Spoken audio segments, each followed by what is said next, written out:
Hello, this is the gradebook program, another gradebook program. And then this, we are creating a gradebook using string arrays or an ArrayList object to hold the names of 5 students, their letter grades, and test scores. So I'll play it for you. All right, so it asks to enter a student name. I'll just put it myself. Enter 4 scores of Chanel. It grabs that name again. So I'll just say 100, 90, 92, and 95. All right, and then it's going to ask 4 more times because we are gathering for 5 students in total. So I'll go through this pretty quickly. Lisa. And I'm going to give everyone a 100 at first. Let's see, 80, 85, 94. All right, say John, 700, 70, 84, 96. Let's see, what's another name I can use? George.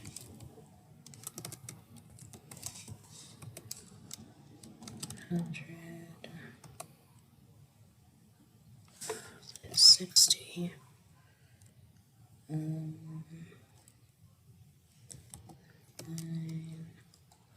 98. Okay, and let's see.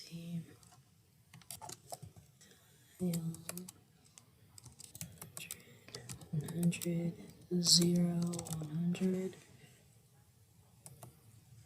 All right, so once it takes that information from the 5 students, taking their names and asking for 4 scores each, it displays the information, but also, if you notice, it's calculating the average and assigning a letter grade associated with those averages.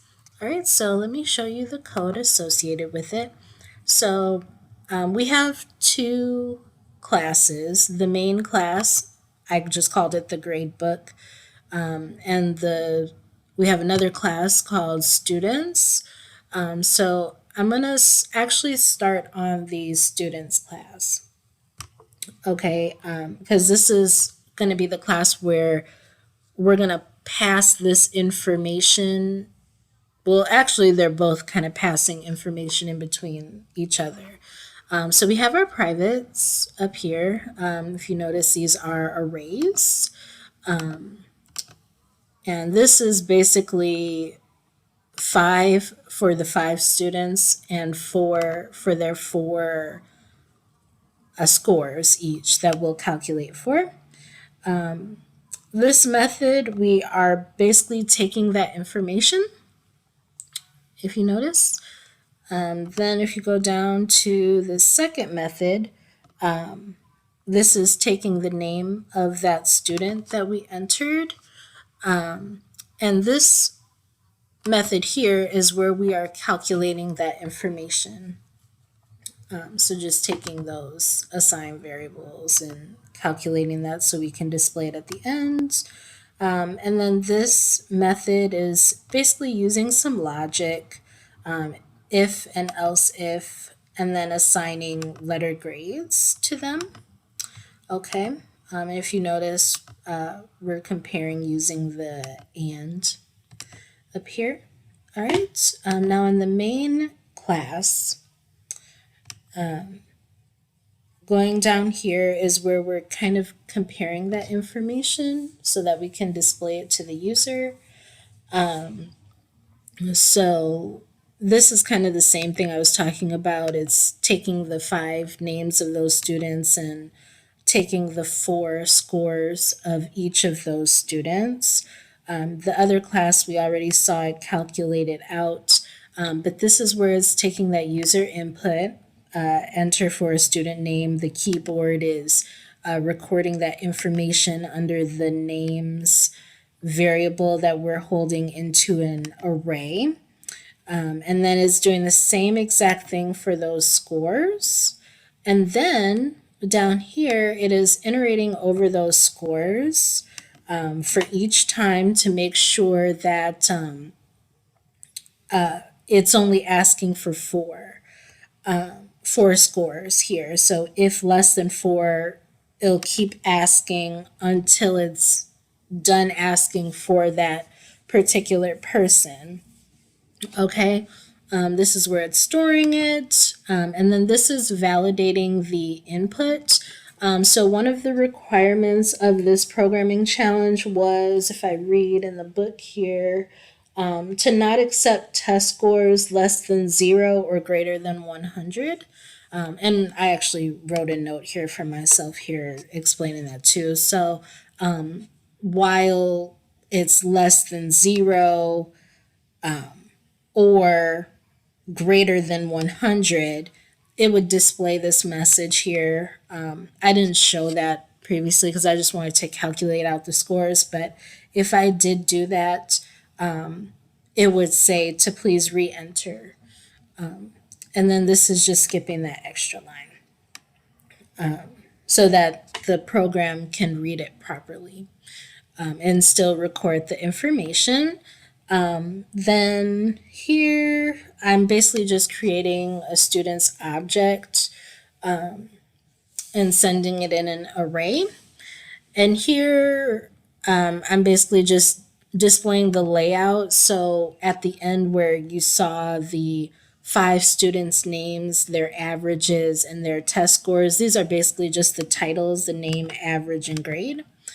And then obviously holding the average and iterating over the students so that it can display under. This information here is so that it can display under these 3 headings. Okay, so I'll play it for you one more time so you can see.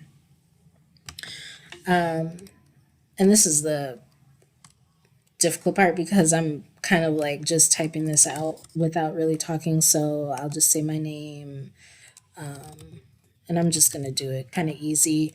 So I'll show you that input validation. So I'll say if it's 120, it'll say invalid score, please re-enter. I'll say 90. Okay. And then it's asking for one more. It should only ask for, oh yeah, one more because that was invalid. I was like, what did I do wrong? I'll say I have a 10. Then Lisa, so I'll say 100. Now let's say she had a -2. It should show invalid. And it does, okay? So say she has 90, 0, 100. I'm just going to do 100s for, oh, I gave that person's name a 100. Okay, 100, 100, 100, 100. Let's see, 190. I'm just trying to go through this kind of fast. Kyle, 180, 100, 100.